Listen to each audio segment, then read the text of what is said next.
I live in the shadow, I never seen no light. Won't catch me a running from no damn fight.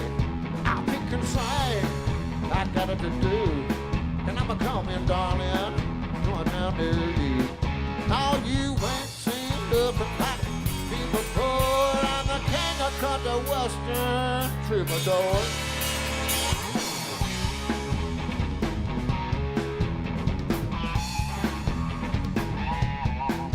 All you mans, take one step back, and I'll show your woman just how to act. I can hold my liquor and talk a blue streak, and I can do it all night long, every night of the week. How you won't catch me passing out on the floor. I'm the king of country western troubadour. And when I sing, hard topic under western heads. All the woman scream, and the heavens have a jealous bed. Got the western, baby, that's all I have.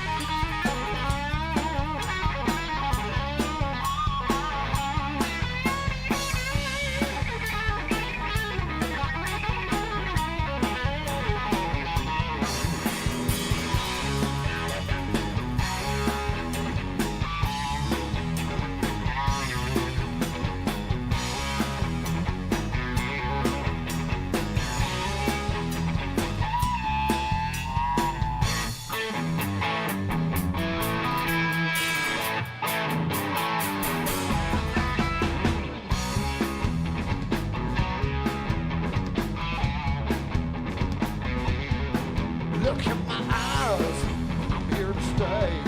And I stare you down, hoss, look away. As if it ain't them woman's, piss off their minds. I got nothing to lose, I don't give a damn. I ain't somebody you can choose to ignore.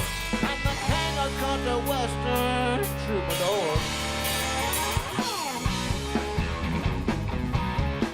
No, you ain't seen nothing like before. I'm the king of country western troubadour.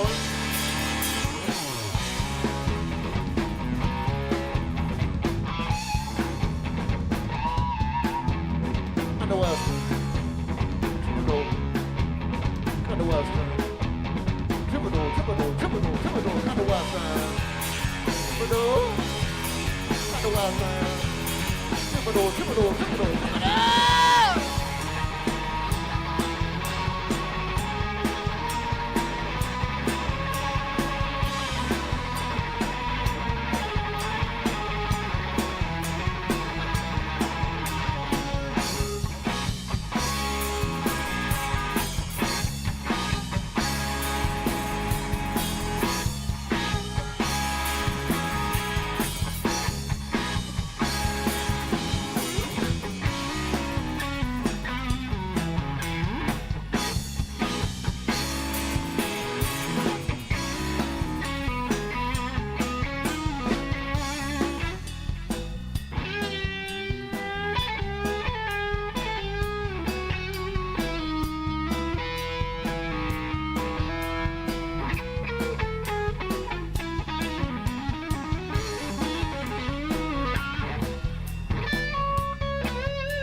Okay, I am here.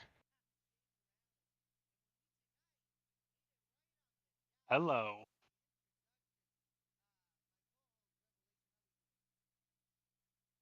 Anyone? Man, I did the intro with my microphone sound down. Sorry. Having some technical difficulties this Monday morning. Welcome back to Unbound, the show where we dive into the headlines, unpack the chaos, and ask the question everyone else is too afraid to ask. I'm Jey Morales, and with me tonight is my co host, Revelation, where he made it right into his name, but I didn't notice that my microphone was down, ladies and gentlemen. What a fail, but everything turns out the way it is. How we doing, Revelation? Welcome. Happy Monday. Yeah, there's no such thing as a happy Monday. Yeah, well, especially where you're at, right? A lot of snow that way, huh? We'll be touching that tonight in our topic. Yeah, it's literally just I'm already ready for I've been already ready for this just to be spring. Ladies and gentlemen, we're all ready for this storm to be over. Literally to be over. If you're in the areas of the Midwest, Mid East, sorry, Mid East, and over here in the East Coast and down to the northern part of Florida, I bet you guys had some snow, some cold, some ice. Hopefully, all of you had a warm weekend. Tonight we've got a packed lineup from the deadly federal operations in Minneapolis, the tragic shooting of Alex Pretti, to a massive winter storm that crippled communities from Western New York and all the way across the country. We'll also cover the shocking Maine plane crash during the storm, the return of the Oscar Mayer Wienermobile race to the Indy 500. Hey, And we'll preview the Super Bowl LX. Where the Patriots and Seahawks are set to face off in what promises to be unforgettable championship. And we'll also recap everything you need to know from the Royal Rumble this weekend. So strap in. It's going to be a night full of stories you won't hear anywhere else. Welcome, Revelation. oh, Uh, I how hope. are you? Oh, another day, another dollar. You know. How many people we got in chat? We got 6 people in chat right now. How's Six. ever how was your guys' weekend chat? Let us know in the comment section. How was your weekend, chat? Let us know. Let us know. Okay. I'm just trying to set up everything because the way how I run those videos, sometimes it's a headache. There we go. Okay, ladies and gentlemen, I'm so sorry. I'm almost there. You know, Jey Morales things with the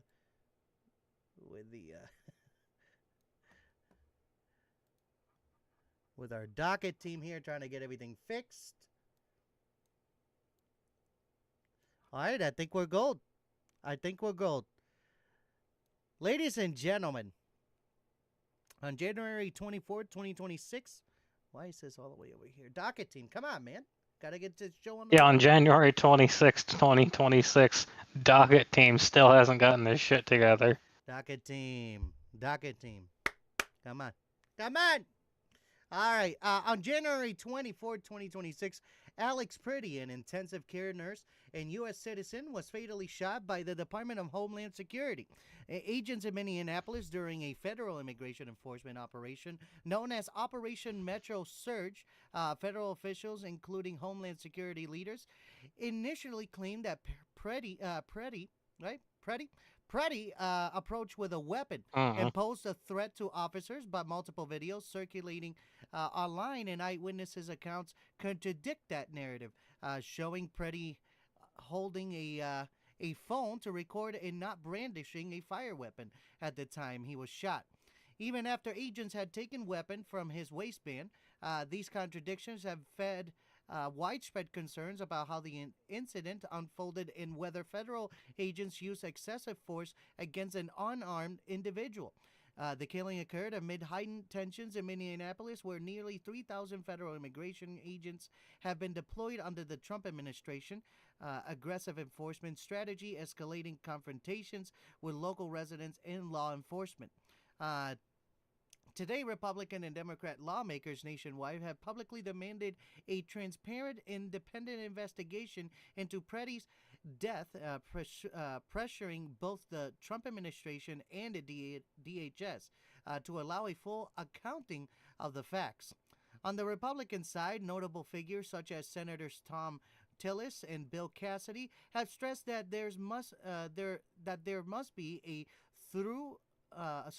thorough, impartial investigation, and that federal, state, and local authorities should collaborate fully rather than a rush to judgment or shape the narrative before facts are established. Other Republicans, including Pete Ricketts, Lisa Murkowski, Susan Collins, Todd Young, and Dave McCormick, echoed the need for transparency, with some warning that failure to investigate properly could undermine trust in agencies like Immigration and Custom Enforcement, ICE, the broader Department of Homeland Security.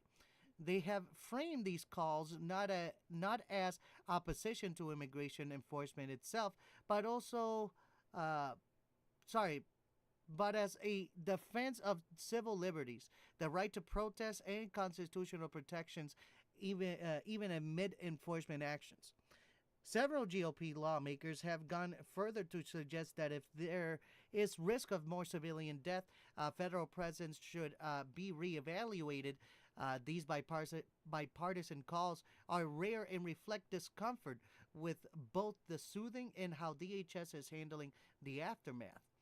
Democrats have also strongly condemned the shooting and joined in urging a transparent investigation. Senate Democratic leaders vowed to oppose any Department of Homeland Security funding package that lacks accountability measures, linking the investigation to a broader legislative negotiations and even the looming risk of partial government shutdowns over DHS appropriations. Some prominent Democrats have labeled the incident a breakdown of trust between federal law enforcement and the public. While the state officials, including Minnesota's Attorney General and Minneapolis civic leaders, have pushed legal actions to ensure evidence preservation and state access to the investigation. Meanwhile, civil rights groups and gun rights organizations, including the National Rifle Association, have surprisingly found some common ground in calling for a full review, emphasizing that lawful firearm possession and First Amendment rights should not justify lethal force absent imminent threat. All of this has unfolded. Federal judges in Minnesota have issued orders to preserve evidence, and as protests continue, intensify scrutiny of both circumstances, leading to Pretty's death and the broader enforcement strategy in the city. Now, discussing questions about this. How should federal, state, and local authorities collaborate to ensure a truly independent and transparent investigation into the killing of Alex Pretti? In what ways could increased security of immigration enforcement operations impact public trust in the DHS and ICE? And what reforms might be necessary to address these or those concerns? What role should Congress play in shaping policies on use of force by federal law enforcement, and how might bipartisan pressure influence future legislative actions? Let us know in the comment section. As always, ladies and gentlemen, we'll be touching a lot of questions tonight. Revelation, you got any? See, now I'm impartial to this. Like, the second one, I know was it was wrong. Like, they overstepped. The first one, though, with the hitting of the car, was justified because dude probably feared for his life. Whether or not, it's still touch and go. But still, the second one, though, was a result of the city and the state forcing them to be out there on their own. They should have, from day one, the city and the state should have been like, okay, hey, we don't like what you're doing. But we understand that we get the money from the state. The state gets the money from the government. So we're gonna, and your government forces, aka federal. So we're going to have all LEO forces cooperate with you. And so you're not being harassed, you're not being followed, yada, yada, yada. Which is literally what they've had happen to them since day one. And probably why they are on edge. And that's probably not saying why, shit keeps happening and they're doing dumb shit, bad shit, whatever you want to call it. Again, being impartial, I'm just trying to lay out a theory that's most likely what has happened. Like every other city they've gone into, the police in some capacity have been there stopping protesters and people from harassing them, allowing them to do their job, and you haven't heard of anything like this until Minneapolis, because Tim Walz said, hey, I don't like Trump, so what I'm going to do is, because you guys are working for him, the police in Minneapolis are not going to they're not going to listen to you. And the state troopers are not going to listen to you. So you're just out there left out to dry. No, I'm sorry. Whether you like ICE and what they're doing or not, you should have been like, you know what I mean? Yeah. Like, because now you have this giant controversy in your city, and as a governor, you're like, oh shit, this just happened during my reign. This is bad for me if I go for re-election. If you're the mayor, same exact fucking thing, because you stopped the fucking police from helping. Like, I don't know. And then if you look at, let's say, so you're the governor, right? You tell the state troopers not to help. That just happened. They go to the next city, right? Or next state. Absolutely jack dick shit happens. And the governor didn't tell the police to not do anything. And they help with them. What the fuck's that gonna look like for you? And it was only like fucking, I want to say what? 3 weeks. Oh, no. So this happened, I forget when. So it was like, I don't know when all like the massive protests starting, but the governor finally decided to activate the National Guard. But that was only when Trump decided to threaten with the Insurrection Act, which would allow him to completely take over the National Guard himself in that state. Like, I don't. It would have been perfectly solvable with just step 1 and 2. Don't be dumb. Let local authorities help. And you wouldn't have fucking somebody shot dead and a fucking another person on camera fucking shot dead that really didn't have anything to do with it. But hey, here we are. And here we are, ladies and gentlemen. Thank you, Revelation. Thank you. A couple answers here that we have, ladies and gentlemen. Reports indicate that ICE agents delayed CPR after Pretti was shot, raising questions about emergency response and training during law enforcement operation.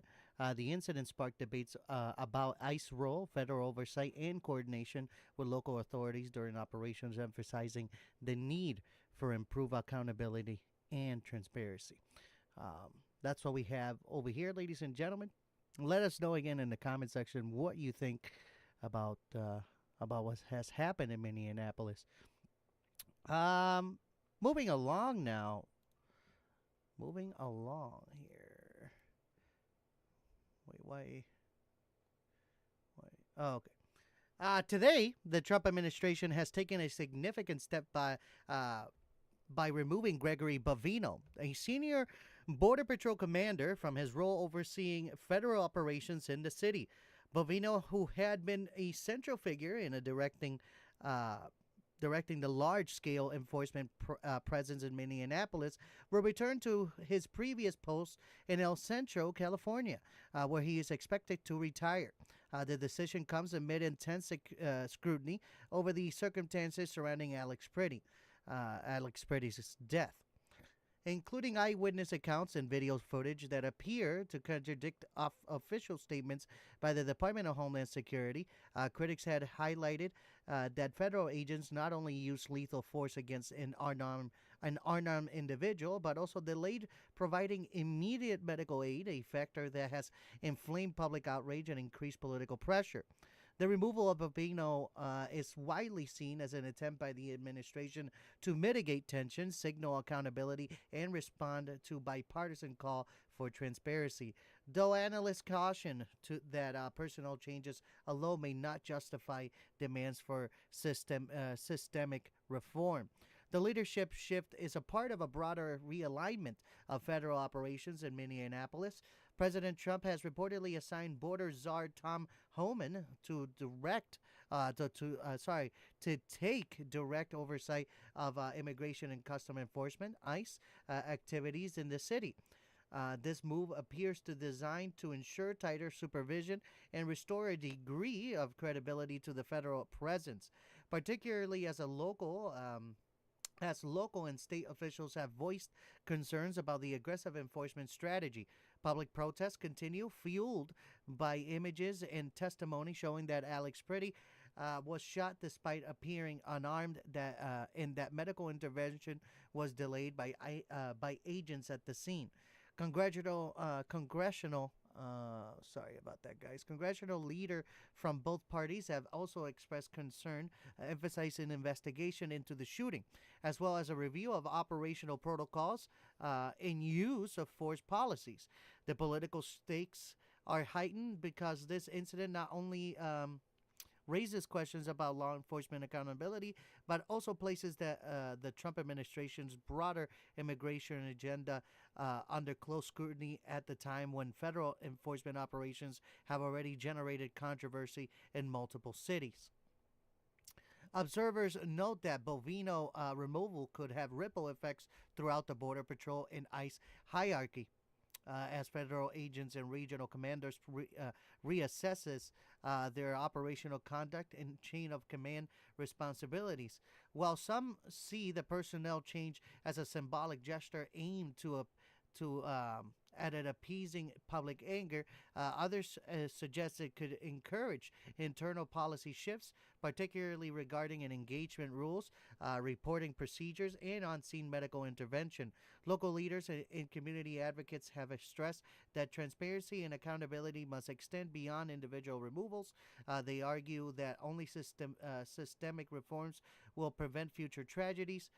Meanwhile, federal judges in Minnesota have issued orders to preserve all evidence related to the Pretti shooting, ensuring that the investigation into the incident continues despite leadership changes.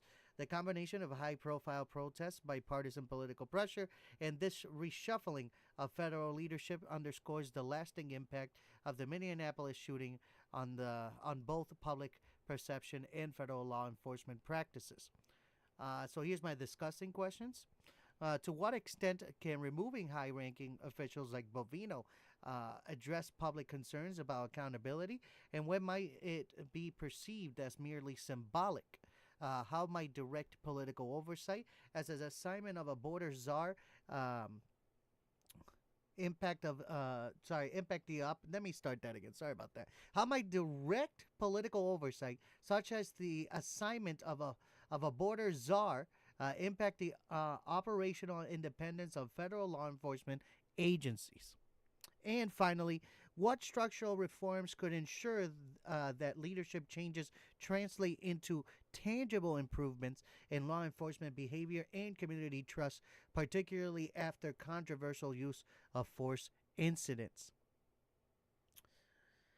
Let us know in the comments section, as always, ladies and gentlemen. Rev, what do you got, buddy? What do you got? Let's all be honest with those kind of positions. Like, nobody fucking knows what they are. They just hear borders are fucking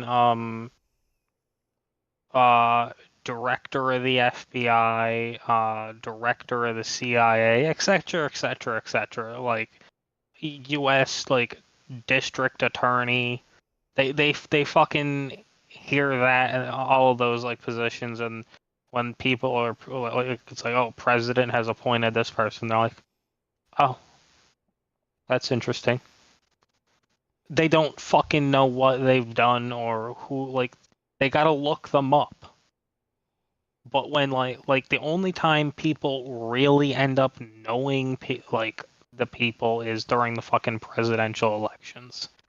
It's like, oh, uh, Joe Schmo the 15th and Betsy McDonough are running against each other, and they're like, so and so has done this versus opponent has done this, because they'll fucking broadcast it on TV as they're debating. So you really fucking know who they are. Nobody fucking knows what a border czar has done. Or who, like, we know what the border czar is. But nobody fucking knows who the person is that gets appointed. Like, you know what I mean? Yeah. So it's kind of like in fucking, uh, you know, uh, undisclosed, it's undisclosed, uh, medieval fighting show with dragons and swords and politics. Yeah, sure. There's wardens for each area. Nobody fucking knows what they really do, other than, yeah, one's north, one's south, one's east. Ooh, cool, they control those areas. Ooh.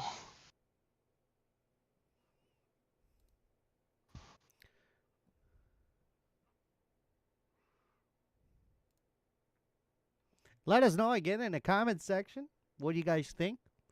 As we move along now, a severe winter storm that we had since Thursday, unofficially named Winter Storm Fern by the Weather Channel, developed in the central United States on January 22nd. And continued to batter the country through today, January 26th, leaving a vast swath of snow, ice, freezing rain, and a bitter cold in its wake.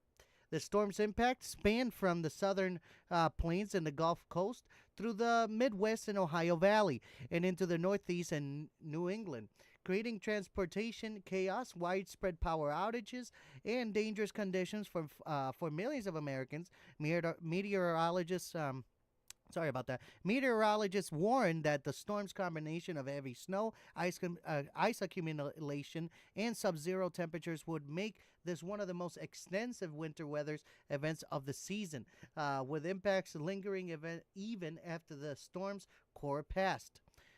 In the southern and central United States, where winter storms are less expected, ice and freezing rain blanketed roads and knocked down power lines, leading to large outages affecting hundreds of thousands of customers. Sorry about that. In states such as Tennessee, Mississippi, Louisiana, and Georgia, officials declare emergencies, urge residents to stay off the roads as treacherous conditions developed. Widespread power outages were reported across multiple states, with more than 840,000 U.S. customers without electricity at the height of the storm. As ice coated lines snapped and infrastructure was strained by plummeting temperatures, airports from Texas to the southeast saw massive flight disruptions and cancellations as crews struggled to keep runways clear and the ice aircraft. Across the Ohio Valley, Midwest, and Northeast, heavy snow and cold winds rendered highways impassable, shuttered schools, and delayed or canceled tens of thousands of flights nationwide. Cities from Pennsylvania to Massachusetts saw snow accumulations measured in feet rather than inches, forcing schools closures and prompting travel bans as residents dug out under historic conditions. Major airports in New York City, Chicago, and Washington, D.C. reported widespread cancellations and delays, stranding travelers and disrupting ground transportation as Chicago's O'Hare, New York JFK, and other hubs struggled under record snow totals and ice conditions. In western New York, the storm impact was especially stark. Local authorities issued travel advisories and state emergency declarations as snow piled up and wind gusts drove whiteouts conditions across the region. In Hamburg, New York, a gas station canopy collapsed under the combined weight of snowfalls and high winds. Underscoring how even sturdy structures were challenged by the storm's force. Residents reported snow drifts that made roads nearly impassable, and power crews worked around the clock to restore electricity amid dangerous cold temperatures. The combination of deep snow, frigid winds, and spotty power services made recovery efforts especially difficult for local communities. The storm's human toll has been significant and tragic. The U.S. dozens of storm-related deaths have been linked to the extreme conditions, including incidents like hyperthermia, traffic incidents on icy roads, and emergencies that arose from prolonged exposure to the cold. Emergency responders were deployed across multiple states to assist stranded motorists, clear major highways, and support individuals in need of shelter from sub-zero temperatures. Even after the core of the storm moved offshore by January 26 today, residual lake effect snow and bitter cold air masses continue to keep dangerous conditions across the lake's regions in parts of the Northeast, prolonging the storm's effect well beyond its official timeline. Across the United States, communities large and small are now focused on recovery efforts with utility crews working around the clock to restore electricity, transportation departments clearing major roads, and local officials coordinating shelter and emergency services for vulnerable populations. The storm exposed vulnerabilities in aging infrastructure, challenged emergency preparedness systems, and underscored the need for improved coordination in response to increasingly severe winter weather events. Now, my ending discussing questions about this awful, bitter cold that we experience in the snow. What improvements to emergency preparedness and infrastructure resilience are most critical in regions like Western New York and across the broader U.S. to withstand the increasingly severe winter storms? How should utility companies and government agencies better coordinate power restoration, transportation safety, and public communications during widespread weather emergencies?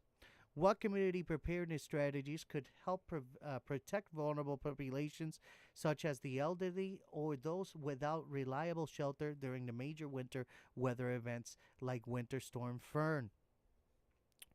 Let us know in the comment sections. What do you think? You got anything for that one, Revelation?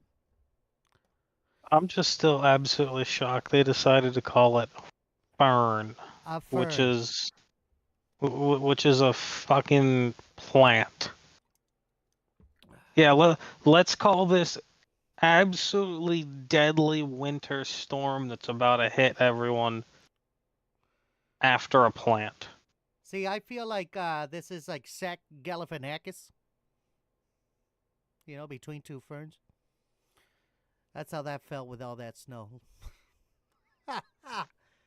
Let us know in the Yeah, comment section what do you guys think of the questions. I think I might have some answers here from the it docket. was absolutely horrendous. Like, So, you figure there was when it first hit, it it wasn't this storm, but the first storm there was the 60 car pile up, and literally 30 minutes before that, train hit a car, and that was a weaker storm. Like, if that tells you anything, that was just snow. Like, this is snow and freezing cold weather. Like, the warmest we are at this point is 17 degrees, and that was like 2 days ago. Like, we're still under, at least for where I live, we are under a warning for like 18 inches in one day. that's a lot, ladies and gentlemen. You better be ready.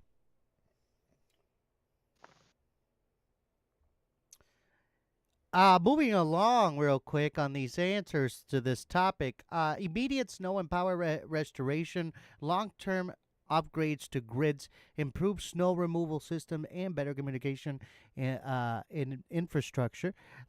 Centralized reporting, pre-precision crews, multi-agency communication, and faster disaster declarations.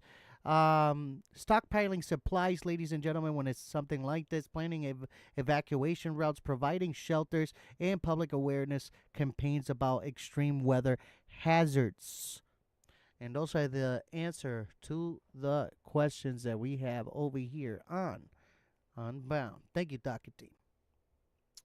Now we're going to move along to this plane crash as the massive winter storms that hammered the United States this week continued to disrupt daily life across broad swaths of the country. A devastating aviation accident occurred in Maine, underscoring just how dangerous the conditions became on the night of Sunday, January 25th, yesterday. A Bombardier Challenger 600 business jet attempting to take off from Bangor International Airport crashed in midst of heavy snow and winter weather. Prompting a major emergency response as the powerful storm carrying snow, sleet, and freezing rain battered much of the Northeast. Federal authorities later confirmed that the plane went down during its takeoff roll at about 7:45 p.m. Eastern Time. Flipped over on the runway and caught fire in conditions worsened by the ongoing storm.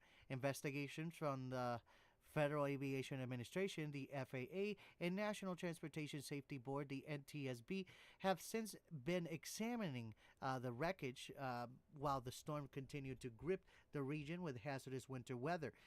Preliminary information released by the FAA reported that 7 people aboard business jet died and 1 crew member survived with serious injuries. Though casualty figures have been fluid as local authorities review the flight manifest and coordinate with federal investigators. The jet was reported to be carrying 8 people, and initial reports indicate that no one was taken to a hospital. Immediately after the crash, with emergency crews focusing on the wreckage and response amid heavy snow and poor visibility, officials have not yet released the identities of those aboard.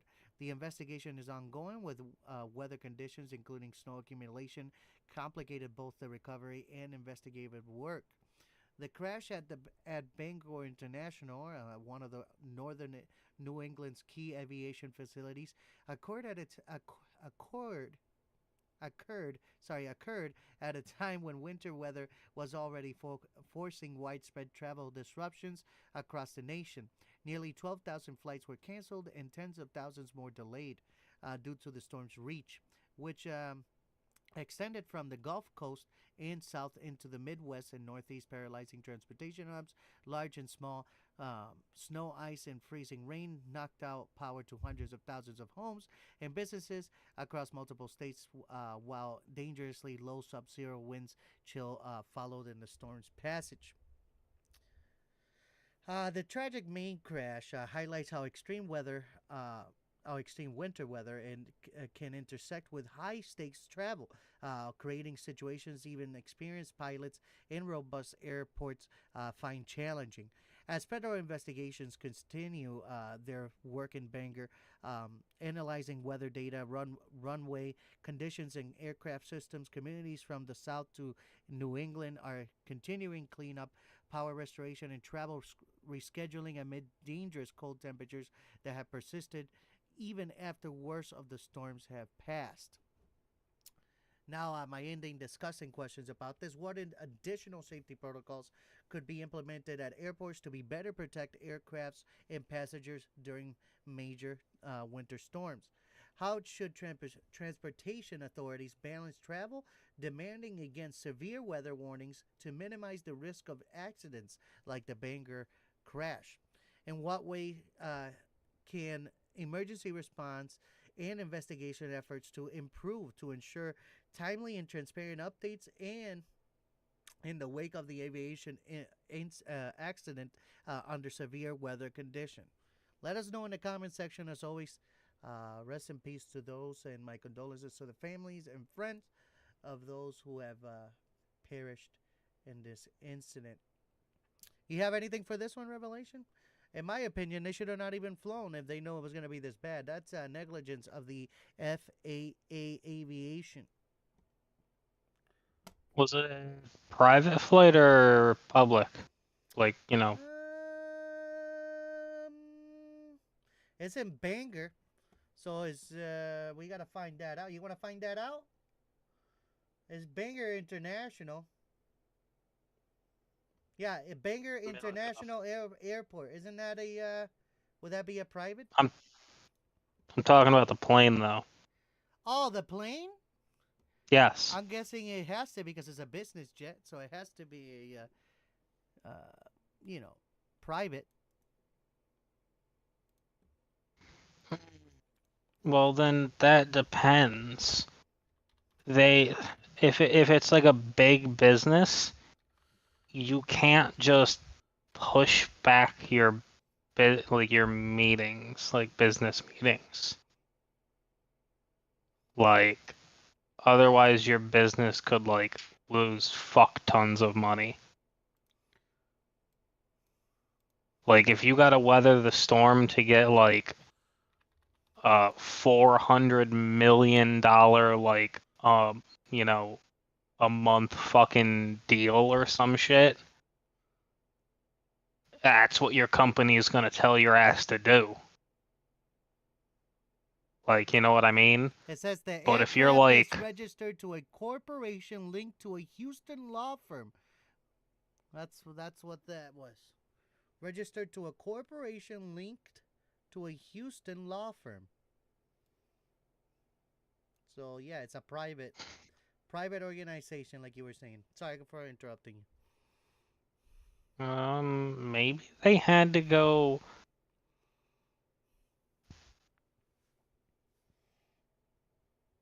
Maybe they were serving extradition papers if it was going to another state. I don't know. I mean, they were in New England visiting, or whatever they were doing, because that jet was from Texas. Yeah, then they were serving. If it was a lawyer firm, then they were probably serving extradition papers. Says reports indicate 6 to 8 people were on board. So there's that. At least that's probably what I'm gonna go most logical guess. You just wouldn't send lawyers out to a whole ass other state on a private jet for, shitties and gigglies. Right. They were probably serving extradition papers to get somebody back to Houston for a trial. And that's the facts. We'll try to gather more information this week before Friday's episode, ladies and gentlemen, and we'll let you know what the outcome and what they have figured out about more about this incident. Um, right now, though, I want to take a little break, real quick, little intermission, and give you guys our sponsors of the show. Today's sponsor, as always, ladies and gentlemen, is the Kayville Hotel and Tavern. Um, yeah, the Kayville Hotel and Tavern, located down in Klein, Feltersville, Pennsylvania. They're open Wednesday to Sunday, 4 to 9 Wednesday and Thursday, 4 to 10 Friday, Saturday 12 to 10, and Sunday 12 to 8. Their address is 2647 Heidelberg Avenue, Klein, Feltersville, Pennsylvania. The zip code is 17039, and their phone number is 717-949-8413. Ladies and gentlemen, visit the Kayville Hotel and Tavern. Seth and Jamie will treat you like family there. Will seat you to one of their booths and serve you on their great assortment of food in their menu. Try their peanut butter and jelly burger. Try their sliders. They got Slider Friday. You know what? I'm not even going to advertise that. It's whatever I saw there. But make sure to hit up Seth and Jamie down at the Kayville Hotel and Tavern. Again, if you have any questions or reservations needed, their phone number is 717-949-8413. And again, they're located at 2647 Heidelberg Avenue, Klein, Feltersville, Pennsylvania.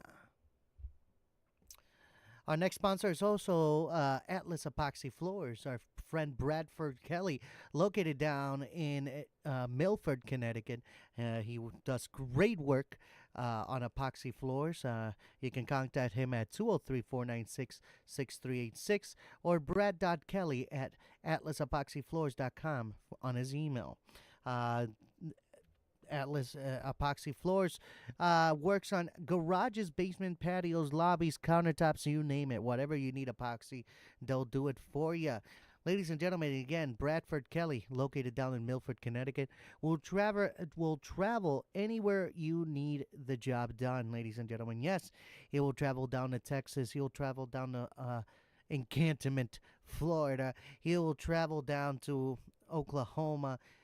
He'll travel to Nevada, Chicago, Indiana, New York, Maine, New England, you name it. He'll be there, ladies and gentlemen, for a price, of course.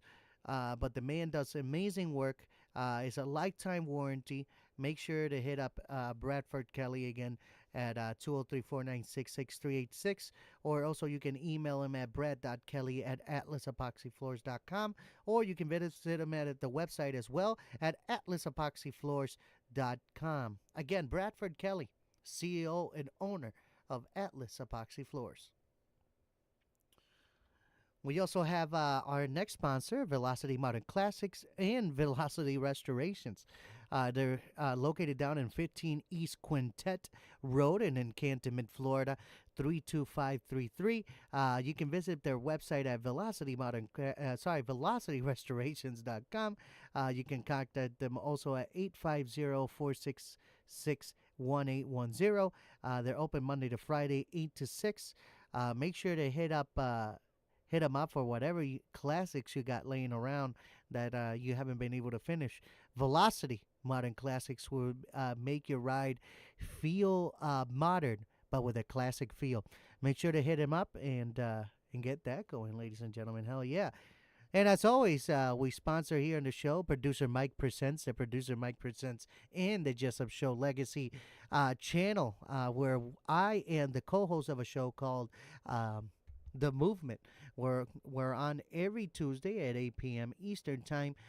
Make sure to tune in on that. Again, Producer Mike Presents and the Jessup Show Legacy. Now, in the show, we are accepting phone calls through Zoom. So make sure to keep an eye on that if you want to be a part of that. The channel will be um, doing that now. We're going to be talking to you, the audience. Get your take, hang out, maybe spark up a 420 friendly show. You never know. Please come out and check us out. Again, Producer Mike presents The Movement and the Jessup Show Legacy every Tuesday at 8 p.m. Eastern Time, ladies and gentlemen. Now, we're going to move in right into our next one, ladies and gentlemen. The playful and widely popular Oscar Mayer Wienermobile race, officially dubbed the Weenie 500, is officially returning to the Indianapolis Motor Speedway as part of the Carburation Day festivities leading up to the 110th Indianapolis 500 on May 22nd, 2026. Last year's inaugural event was a surprise hit, drawing 85,000 fans in person and approximately 8 million more online through live stream, capturing widespread attention and establishing the Whitney 500 as a fun new tradition tied to racing's biggest weekend. Racing's biggest weekend. Once again, 6 of Oscar Mayer's iconic Wienermobiles, hot dog-shaped vehicles beloved as Americana icons, will take to the historic 2.5-mile oval just before the Indy 500. Each vehicle is themed after a regional hot dog favorite and driven by a hot dogger in a customized racing suit, complete with custom decals and the event signature celebrating traditions like the Wieners Cycle, Victory Podium, and Mustard Spray. Returning competitors include Shaw Dog, representing the Southeast, Chai Dog, Midwest, New York Dog, East, Chili Dog, South, and Seattle Dog, Northwest. A new twist this year is a fan participation in selecting the 6th Wienermobile. Oscar Mayer has launched a Pick Your Dog bracket on Instagram, where fans can vote from several regional hot dog styles, including options like Veggie Dog and Sonoran Dog, to determine which one earns a spot on the track in 2026. This element of social media engagement reflects the event's growing cultural footprint and its appeal beyond traditional motorsports audiences. Another key development for 2026 is expanding broadcast coverage. Unlike the 2025 race, which was primarily available via live stream app, the 2026 Weenie 500 will be aired on nationwide television broadcast, giving even more viewers across the country a chance to catch the quirky competition as part of the Indy 500 build-up weekend. Organizers and broadcast partners expecting this broader reach to bring even greater visibility and fan engagement for the event. The Winnie 500 return reflects how a lighthearted promotional race can become an enthusiastic part of a major sporting celebration, blending brand fun with fan culture in one of the world's most iconic racing venues. My ending discussing questions about this. How does fan voting and social media engagement change the way promotional events like the Weenie 500 connect the audiences compared with traditional sporting events? What elements of the Weenie 500 make it successful beyond a simple promotional stunt? And could other brands emulate this kind of activity at a major sporting weekend? In what ways might expand broadcast coverage on traditional television versus streaming affect the popularity and cultural reach of a unique events like this in the future? Let us know in the comment section, what do you think? Are you excited about the Winnie race? Are you, Revelation? Let us know in the comment section. Yeah, I mean, this literally, like, there has been more of these things, like, but the name wasn't the Weenie 500. It was just kind of an exhibition-ass bullshit. Like, they would just kind of put it together as a haha funny, like, promotional thing. And, like, they would choose 6 random drivers that were in the Indy 500. And they would get, it was either 6 or 3. I think the old one was 3. and they would just drive 2 laps, and the winner got like some like weird, got like a gold trophy, like with like an Oscar Mayer like hot dog on it, like not a real one, like a like trophy kind of like hot dog on it. Yeah. That was what the old one was. And then it was gone for like 10, 15 years. And then when they announced, oh hey, we're bringing it back 2025, everyone just went, holy what? Yeah, that's what the whole entire thing was. And then when they said, oh, it's only going to be live streamed, everyone was like, okay, thanks Netflix. It's gonna be great. It's gonna be great. I'm excited. I haven't seen anything like this. It's going to be It's gonna be huge. it's gonna be huge, man. If you guys know who that is, let us know in the comment section. Be great, brother. Ladies and gentlemen, it's time. On Sunday, February 8th, 2026, the New England Patriots and Seattle Seahawks are set to meet in Super Bowl LX, the championship game of the 2025 NFL season at the Levi Stadium in Santa Clara, California.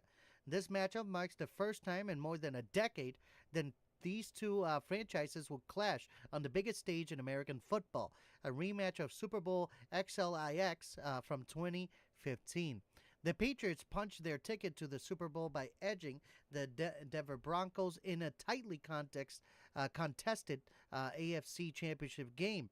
Played in snowy conditions, winning 10-7 under the leadership of young quarterback Drake May and the first-year head coach Mike Vrabel. New England rallied behind a strong defense that carried them through a grueling postseason. This marks the Patriots' first Super Bowl appearance since the Tom Brady-Belichick era ended and puts them in a position to pursue an NFL record 7th championship.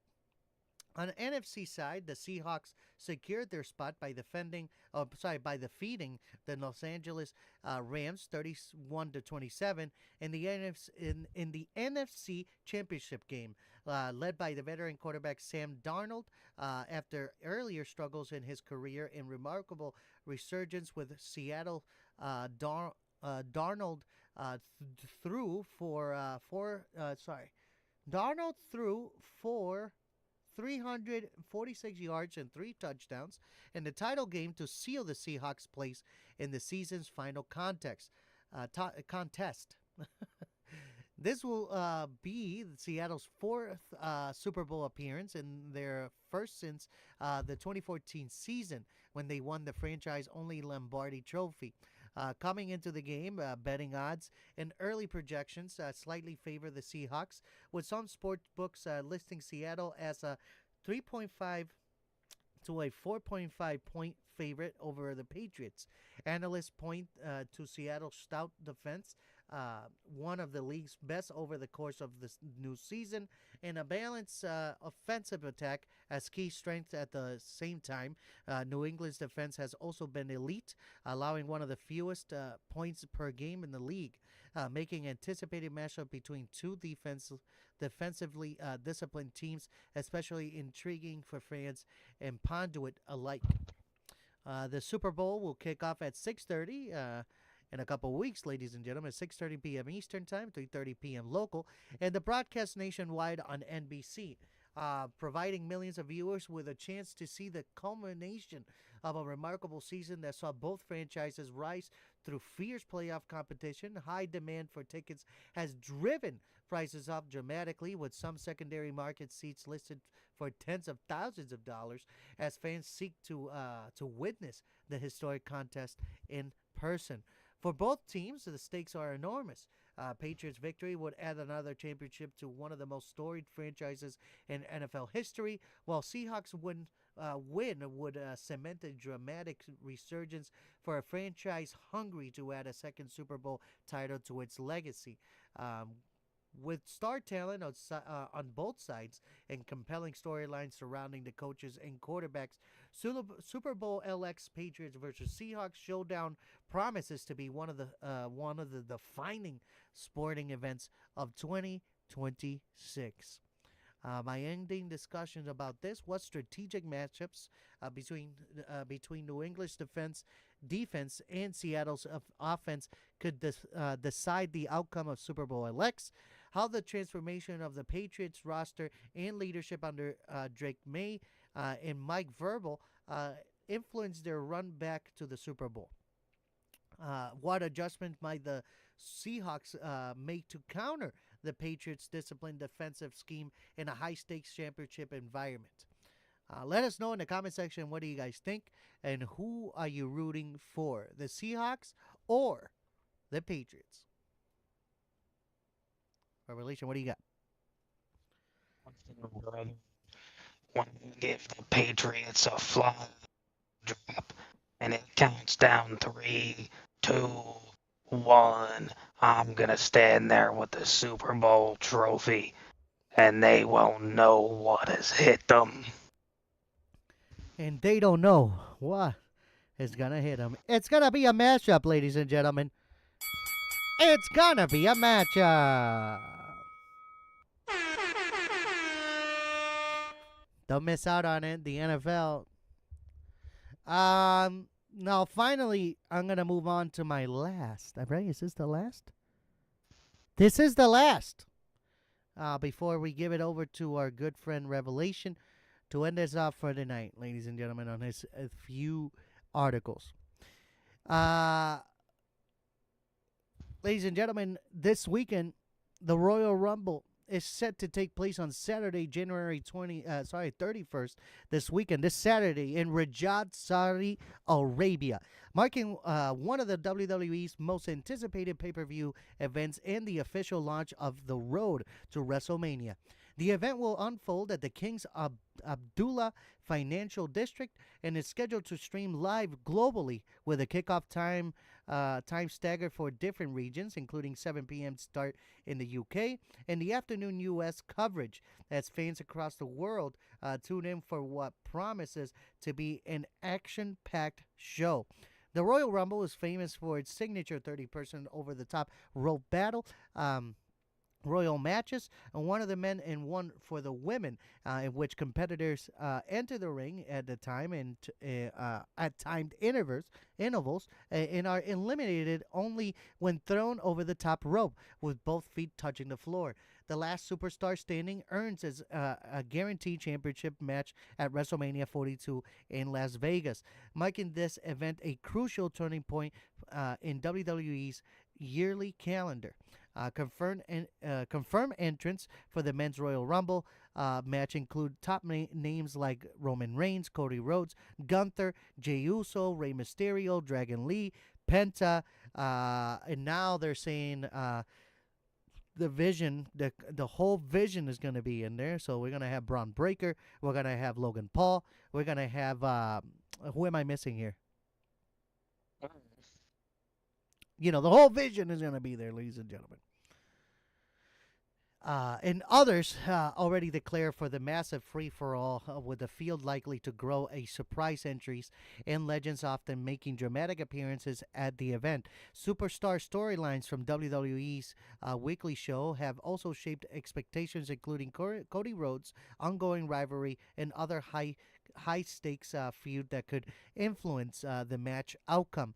On the women's side, confirmed participants include stars like Rhea Ripley, Io Sky, Bayley, Lyra Valkyria, Liv Morgan, Roxanne Perez, Raquel Rodriguez, Asuka, and Jordan Grace, all vying to punch their ticket to WrestleMania with a title opportunity on the line.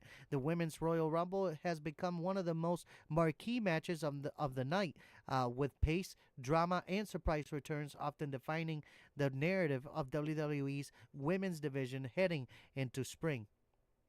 Beyond the titular Rumble matches, the card is stacked with other high-profile bouts tied into ongoing WWE storylines.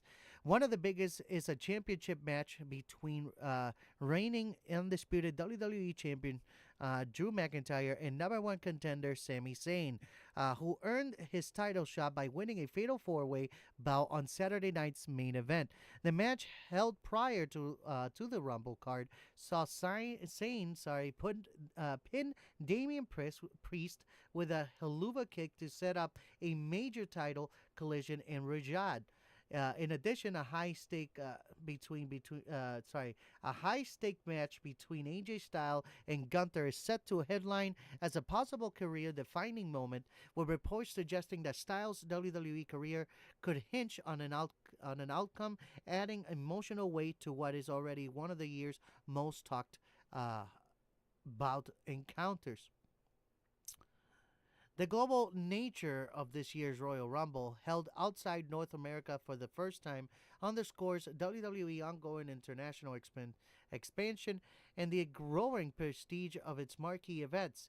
As fans prepare for January 31st, excitement is building not just around who will win the men's and women's Royal Rumble matches, but around how the results will shape rivalries in title narratives all the way through WrestleMania 42. Now, discussing questions about this. What strategies might individual superstars use in Royal Rumble matches to survive until the final moment and secure a title shot at WrestleMania? How could Sami Zayn title bout with Drew McIntyre at Royal Rumble impact the landscape of WWE's championship picture going into spring? What does hosting Royal Rumble in Saudi Arabia uh, for the first time say about WWE's global ambitions, and how might this international setting affect fan engagement and storytelling? Let us know in the comment section. I think what's going to happen is that everybody from the division is going to get in there, and they're just going to knock everybody out of the ring, and then it's going to be all them versus each other, and then I think Braun Breaker is going to be the last one standing. See, all I really care about is to see which superstars make a surprise entrance, like they do every year. I think, oh, no, I was about to do the rated R superstar entry, but he's I would retiring, fucking by the love way. that. He's retiring, by the way. He's already saying that things are coming to an end here soon, and not because he's hurt. All I know is if they screw over AJ, I'm gonna be pissed. They better not let fucking Gunther have another person retire under him. Because then everyone's just gonna be like, oh, well, so you're just gonna have him be the person that retires every single fucking superstar. Yeah. Like, whereas Ric Flair and Charlotte Flair are the people you gave a push to win a championship in their fucking respective, genders. He's gonna be known as the person you gave a push to retire people. Like, if that happens. Right. But this is who I think is gonna come in. You ready for it? You ready? You ready? This is who's gonna come in at the Royal Rumble.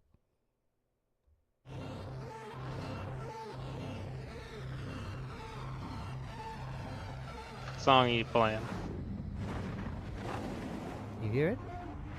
No, what sounds like fucking.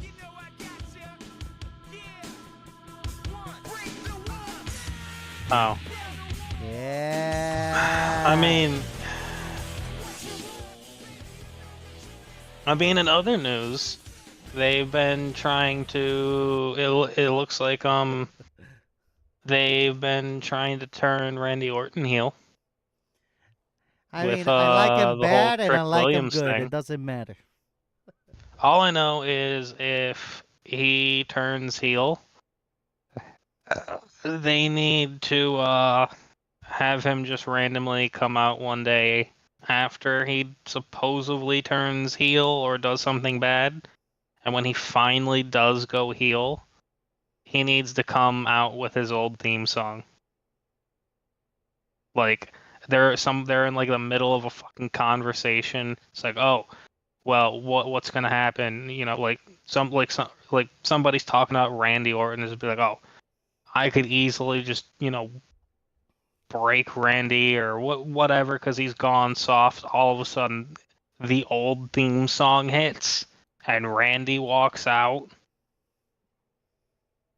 Like, you know, pre-fucking Viper theme song, you know, where he was strictly known as Legend Killer. Like, let's all be honest. Heel Orton was like going around RKOing women, old people, like didn't matter. Not somebody you wanted to just call out on hot. That's why they called him the Legend Killer. Yeah, you just didn't want a hot mic fucking like you didn't want a hot mic Randy Orton.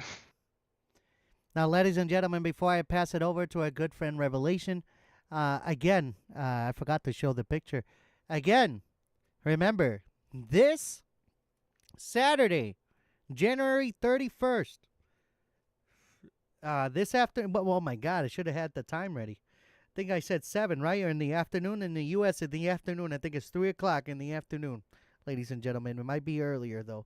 Don't quote me on that. But catch the Royal Rumble this Saturday, January 31st, and put your money together in FanDuel and see who's going to win that Royal Rumble, ladies and gentlemen. Again, my money is going to Braun Breaker. And if it's not Braun Breaker, it's going to be, again, like I said, the Walls of Jericho.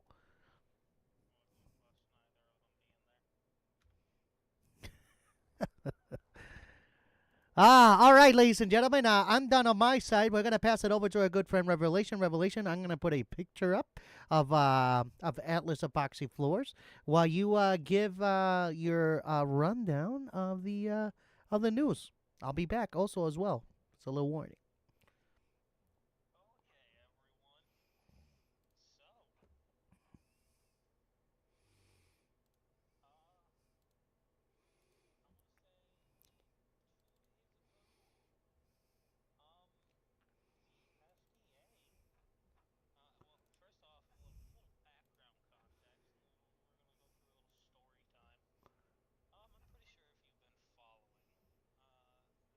Guess for a while, you know that I'm Recall Guy, and I said something about a cheese recall. Because we all love it when our dairy products, you know, they get recalled. And, well, about 2 days ago, the FDA, in all their infinite wisdom, decided to bump it up to a Class 1, because it was a Class 2. Now it's Class 1, which is the highest risk imaginable.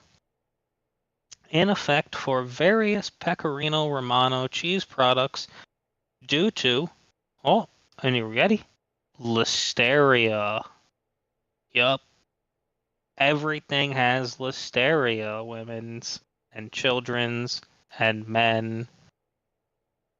Affecting brands like Boar's Head, Locatelli, and Members Mark. Affected products were sold in 20-plus states in late 2025. Consumers should discard or return these items immediately. Now, I will go through the wonderful details for everyone.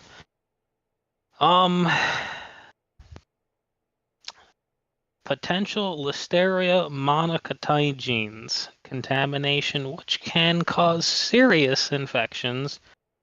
The brands primarily graded Pecorino Romano, including for the Locatelli 4 and 8 ounce graded cups, 5 and 10 pound bags, Boar's Head 6 ounce graded cups, 5 pound bags. Members Mark, which is a Sam's Club brand, 1.5 pound bags. Ambrolia, 5 and 10 pound bags. Pina, 10 pound bags. These were distributed nationwide in late 2025 from November the 3rd to the 20th, with high distribution in the Northeast states. So if anyone who lives in the Northeast listening to this podcast, chances are you probably grabbed one. Check for products. Now keep in mind, if you still have this, check for products with 2026 expiration dates, 5/3/26 and 5/10/26. Those are the ones you want to check in between for. And do not consume. Additional separate recalls may exist for foreign material contamination and shredded cheese. Always verify specific product codes on the FDA website. So, yeah. Now, I do have one more. And, no, I don't give a crap about a phone case from Temu. Don't give me that advertisement as I'm trying to even add to everyone on, our absolutely wonderful podcast. Now, if any one of you are, fans of anime, specifically if you grew up, 90s, chances are you watched Dragon Ball, like I did. So when, you heard that they were making another Dragon Ball, which is Dragon Ball Super, you might have been interested in it. So, I do have good news. They're making a Beerus arc. If you don't know, if you only watched a little bit of, Dragon Ball Super, or you haven't heard of Dragon Ball Super, basically Goku and Vegeta become gods. Beerus, he's the god of destruction for their particular sector of for their universe, I should say.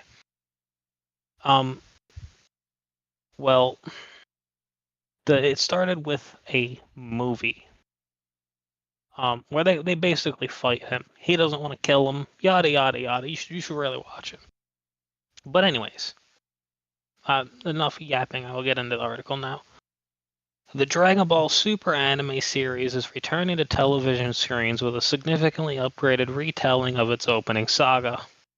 During the Dragon Ball Genki Matsuri event held today at Makihure Messe, the franchise producers announced Dragon Ball Super Beerus, a project described as an enhanced version of the original television anime. Unveiled during the new Development Super announcement, Genkida Stage Part 2, the series is not merely a remaster, but a comprehensive reconstruction of the initial arc, which originally aired in 2015.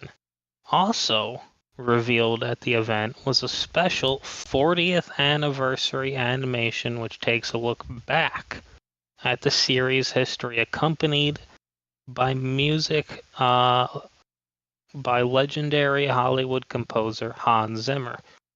You may recognize that game if you played games such as, Modern Warfare, Modern Warfare 2, and Modern Warfare 3. The newly announced remake project has been in development for several years with specific goal of aligning the production quality with original draft and world view of creator Akira Toriyama. Reading too fast for me now to say foreign names. Sorry, shouldn't have even mispronounced that name considering who he is. Akira Toriyama. The enhanced label refers to a massive overhaul of the visual and audio presentation. The production team has confirmed that the series will feature the additional of significant new animation cuts, the revision of existing scenes, and a complete rework of all footage to improve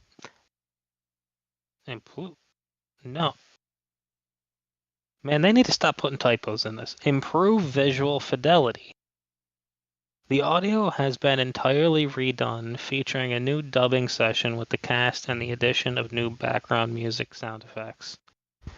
The story focuses on the God of Destruction Beerus arc, which was originally depicted in the 2013 film Dragon Ball Z Battle of the Gods before being adapted in the first arc of the Dragon Ball Super TV series. Historically, the initial broadcast of Dragon Ball Super faced criticism from fans regarding animation quality during these early episodes. This new project appears to be a definitive response to those concerns, promising to deliver battle scenes with improved intensity and presence. The announcement was made by executive producer Akio Iiko, alongside special guest Masako Nozawa, voice of Son Goku, and Koichi Yamadera, voice of Beerus. Yamadera expressed surprise at the announcement, while Nozawa shared her joy with the audience, celebrating the start of this new initiative. The stage presentation also revealed a Superstart trailer and key visual. I think that one just goes over what I just said earlier. This news complements the earlier announcement from the same event regarding the production of Dragon Ball Super Galactic Patrol, which is set to adapt the manga's Galactic Patrol Prisoners arc. What? I've never even heard of that. What? The hell does that even have to do with this? What? Dragon Ball Super Beerus is scheduled to begin broadcasting on Fuji TV in the fall of 2026. So unless you are able to become somehow magically capable of getting Fuji TV, you're not going to be able to get it. So yar har fiddly dee, everyone. That's going to be the easiest way I can tell you to get it. So we're probably going to get it sometime late 2027, early 2028. Late 2028 if you want the English dubbing like I usually do. Because I ain't going to read while it's going on. They put fancy artwork in there for a reason. I will appreciate the illustrators and everything they do. So that's why I have dubbing. Hate on me all you want, people who like subs, but that is my reason. And that is all I have. Remember, the cheese one was the most important. Check your cheese, everyone. I know, keep your mind out of the gutter.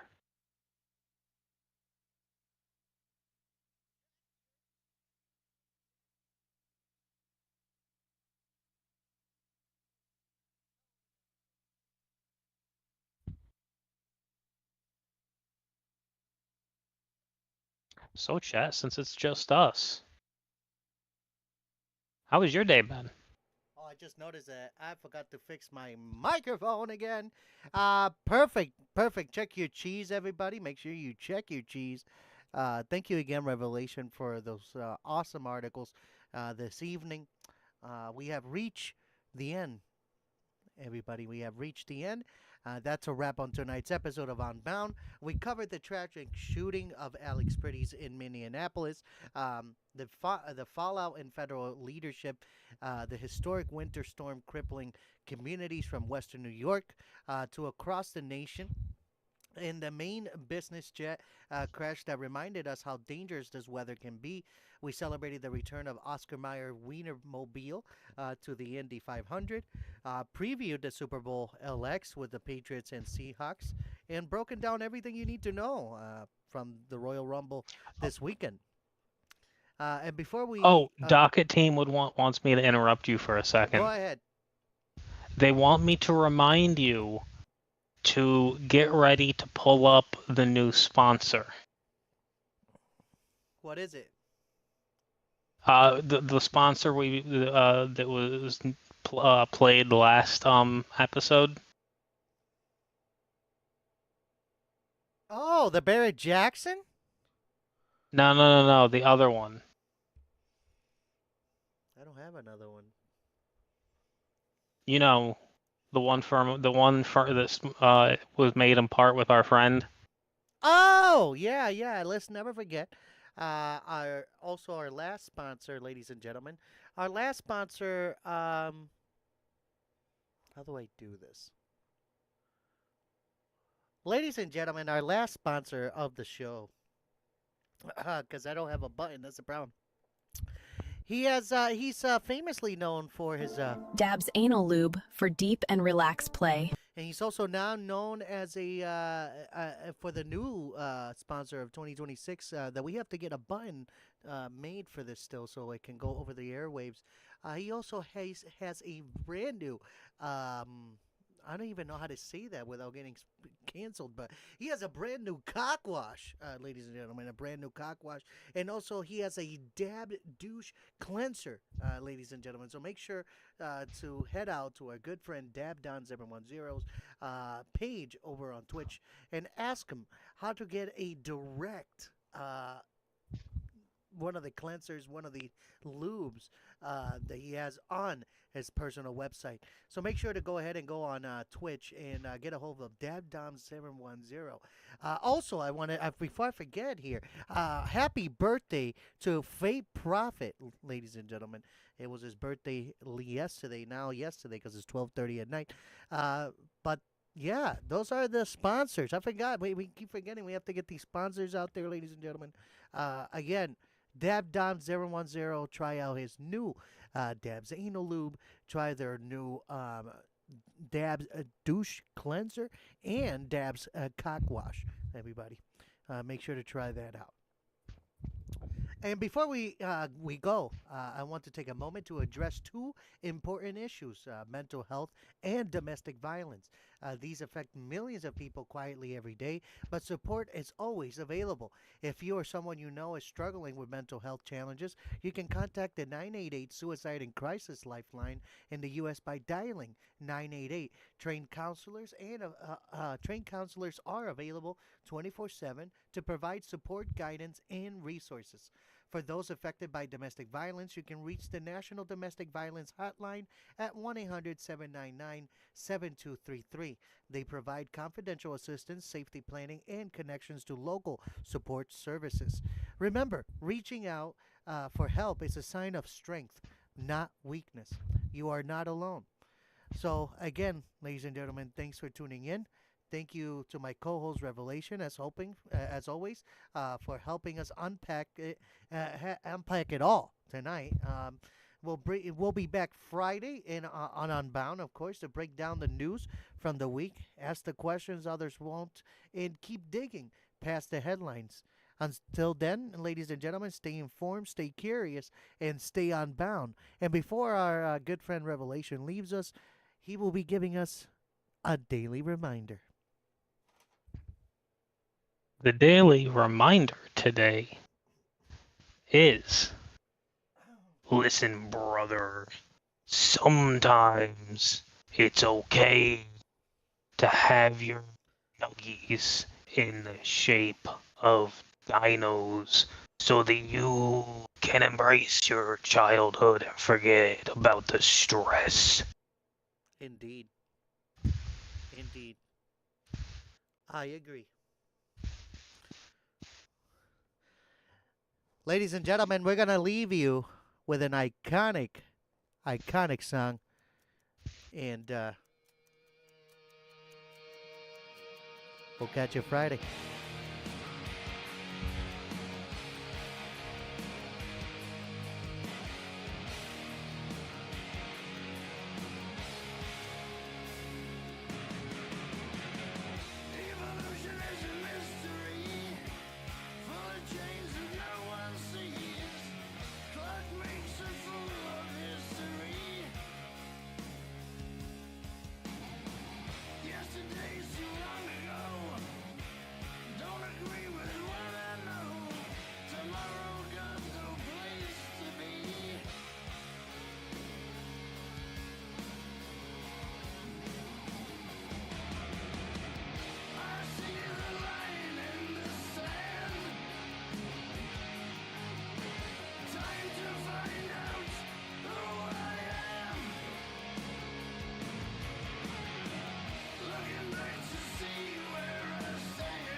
But the cream rise to the top, oh yeah.